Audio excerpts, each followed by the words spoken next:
Okay, so while I was off the shore trying to put together a pattern, I noticed a lot of boils and wakes and things starting to happen kind of along the shoreline here. So what I did is I've pulled in and let the wind kind of set me up and put my power pole down, and now I'm going to fish parallel to this brush. I'm going to start out by going on the outside of it. Then I'm actually going to throw into it and kind of work my way up through the trees, yo-yoing it into the pockets, and see if these fish are in here giving chase, if they're starting to set up beds. I'm starting to see some lighter spots on the ground here. And based on the layout of this pond, it makes sense for them to spawn on this side. So maybe we can find some big fish set up on this side.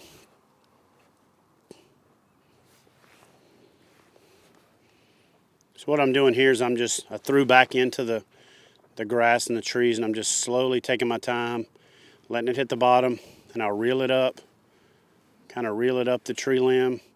What you want to do is raise it up till it touches, get the swing out of it, drop it down about 6 inches, and then hop it up to the next limb.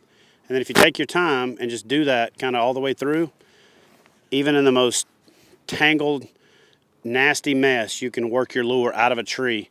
It's when you snatch it and give it that quick wrap while it's still swinging that you get hung up.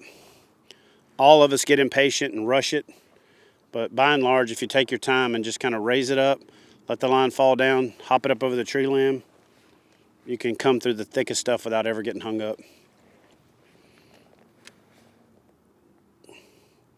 Another thing that happens a lot on casts that end up in the trees and hang up, as you're casting and you see the lure flying through the air, just about the time you realize it's going to hit the tree, you snatch back.